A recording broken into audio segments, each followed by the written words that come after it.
अस्सलाम eighth class chemistry का आपका नेक्स्ट टॉपिक है मॉलिक्यूलर आयंस। सबसे पहले हम इनको डिफाइन करते हैं।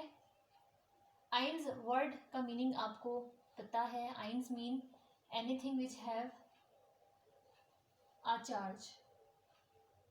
ठीक है, तो molecular means a molecule is having a charge. ठीक है, तो मॉलिक्यूलर आयंस क्या हुए?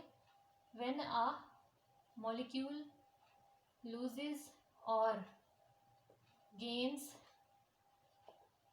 इलेक्ट्रॉन्स, या उसके नॉर्मल इलेक्ट्रॉन्स में से कुछ लूज हो जाए या वो एक्स्ट्रा इलेक्ट्रॉन्स गेन कर ले, तो it forms a molecular ion.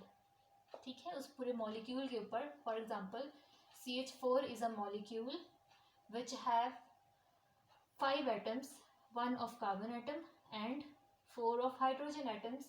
तो ये एक मॉलिक्यूल है, और अगर इसके ऊपर हम बहुत हाई एनर्जी के इलेक्ट्रॉन्स बम्बार्ड कराएं, ठीक है, तो वो हाई एनर्जी के इलेक्ट्रॉन्स या तो इसके अंदर एब्जॉर्ब हो जाएंगे या फिर इसके इलेक्ट्रॉन्स को हिट करेंगे और वो किक आउट हो जाएंगे वो वाले इलेक्ट्रॉन्स। ठीक है, तो ये जो CH4 मॉलिक्यूल है इसके ऊपर कोई चार्ज अपीयर होगा।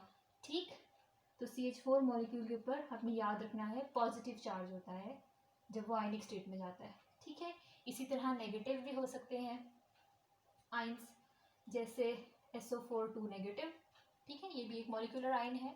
ठीक, तो molecular ion is defined as any molecule which lose or gain electron and attains a positive और negative charge on it, it will be called as molecular ion.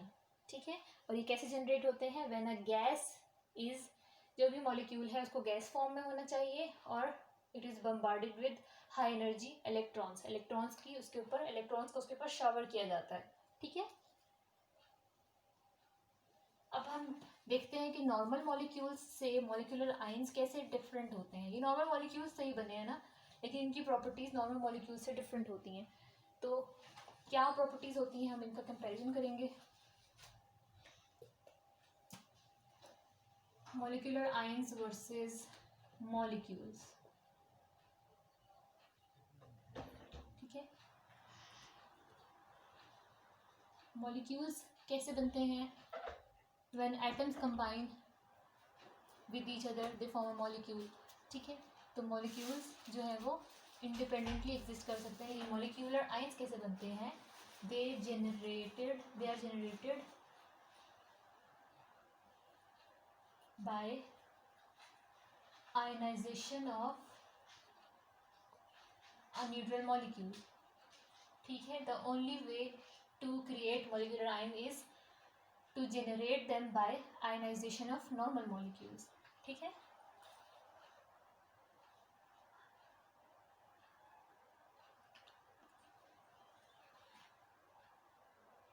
they exist in compounds. ठीक है, जब भी कोई element के atoms combine होते हैं, chemically bonded हो जाते हैं, तो वो कंपाउंड की फॉर्म में मॉलिक्यूल्स क्रिएट करते हैं। ठीक है, मॉलिक्यूल्स क्रिएट करते हैं और इसको हम कहते हैं कंपाउंड। ठीक है, उस सब्सटेंस को हम कंपाउंड कहते हैं। तो molecules are found in compounds and molecular ions are found when a molecule is ionized by high energy electron. ठीक है, हाई एनर्जी इलेक्ट्रॉन की वजह से। ठीक, एक तो ये डिफरेंस हो गया। Secondly, molecules are very stable. ठीक है, मॉलिक्यूल्स स्टेबल होते हैं, मॉलिक्यूलर आयंस आर अनस्टेबल। ठीक है, ये इंडिपेंडेंटली एग्जिस्ट नहीं कर सकते। ठीक, नेक्स्ट, अनस्टेबल का मतलब है they will react to gain stability. ये किसी भी और केमिकल स्पीशीज से रिएक्ट करेंगे अपने आप को नॉर्मल करने के लिए। ठीक है, दे आर रिएक्टिव और unstable, and molecules are stable और नॉन रिएक्टिव, आप कह सकते हो रिलेटिवली नॉन रिएक्टिव, इतने ज़्यादा रिएक्टिव नहीं होंगे। ठीक है, नेक्स्ट डिफरेंस है molecules never have a charge, they are electrically neutral, but molecular ions always have a positive और नेगेटिव चार्ज। ठीक है, बिल्कुल ऐसे ही आज जैसे आयंस और एटम्स का डिफरेंस था।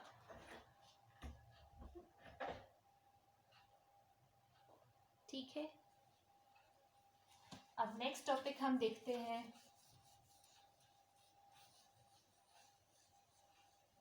Free radicals. फ्री रेडिकल्स क्या होते हैं?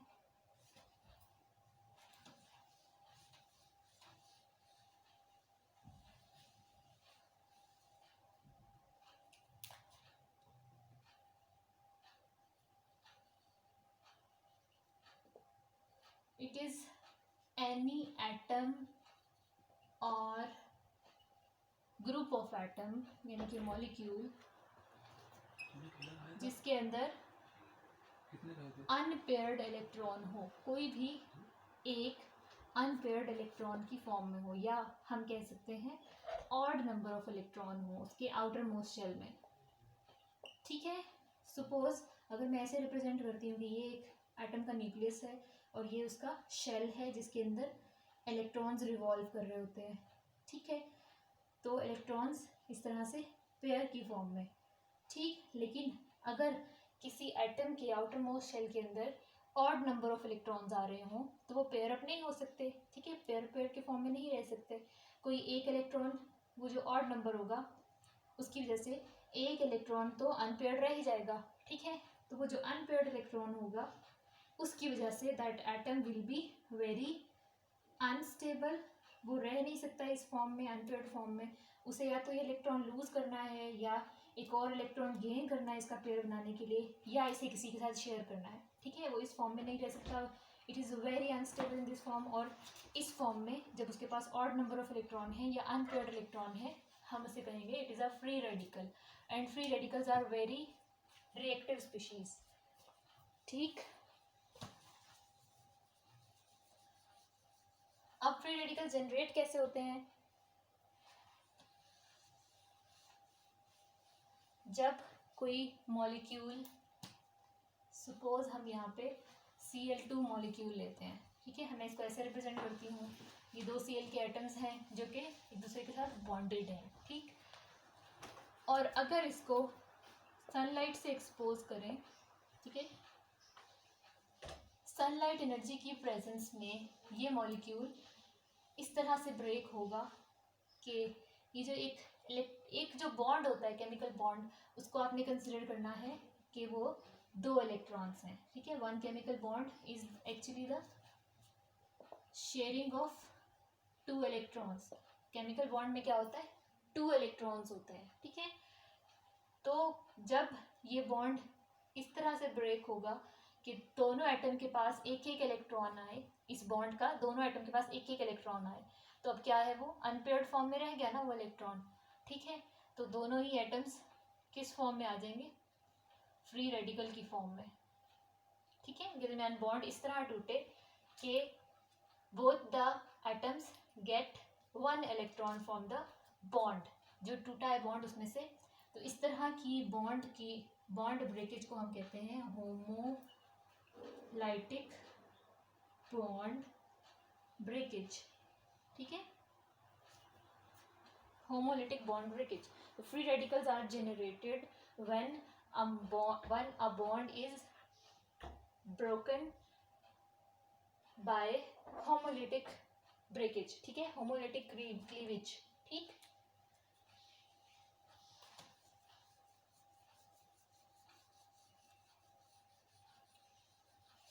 अब हम देखते हैं कि जब एक नॉर्मल एटम से या एक नॉर्मल मॉलिक्यूल से फ्री रेडिकल जनरेट हो जाता है तो फ्री रेडिकल की क्या क्या प्रॉपर्टीज होती हैं। तो हम इसको कंपेयर करते हैं नॉर्मल एटम के साथ।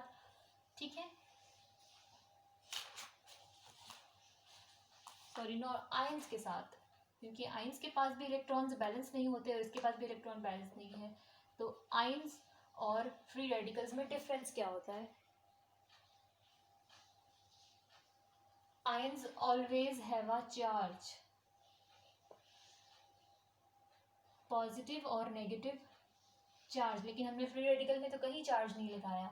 ठीक है, free radicals are neutral species but they have unpaired electrons. उनके ऊपर कोई चार्ज नहीं होता, दे आर न्यूट्रल स्पीशीज। ठीक है, पहला डिफरेंस तो ये हो गया। Secondly,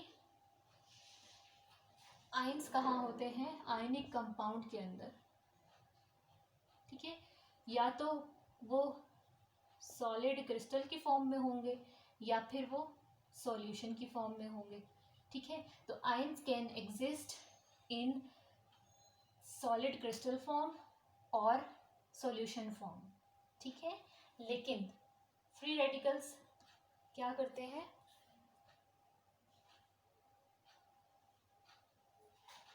they exist in air, जिस एयर में ये प्रोड्यूस हुए हैं ये उस एयर में रह सकते हैं जिंदा, और ये सॉल्यूशन में रह सकते हैं। ये किसी सॉलिड या नॉर्मल लिक्विड के का पार्ट नहीं बनेंगे, ये किसी सॉल्यूशन के अंदर क्रिएट हो सकते हैं या ये एयर में क्रिएट हो सकते हैं।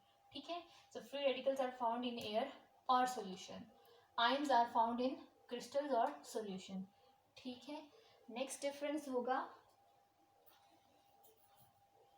हमने देखा free radicals are generated in presence of sunlight. ठीक है, तो दे आर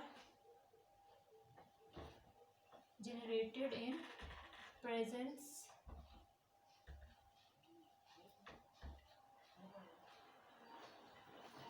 of sunlight, और आइंस को सनलाइट से कोई इफेक्ट नहीं होता, they are not affected by sunlight. Sunlight present है तो भी कोई फर्क नहीं पड़ता, सनलाइट एब्सेंट है तो भी आइंस को कोई फर्क नहीं पड़ता। ठीक है, तो ये जो डिफरेंसेस हैं, ये जो हमने मॉलिक्यूल और फ्री रेडिकल और आयंस के लिए पढ़े हैं, ये डिफरेंसेस बहुत इंपॉर्टेंट है, इनको अपने बहुत अच्छे तरीके से तैयार करना है, बोर्ड पॉइंट ऑफ व्यू से बहुत इंपॉर्टेंट है ये।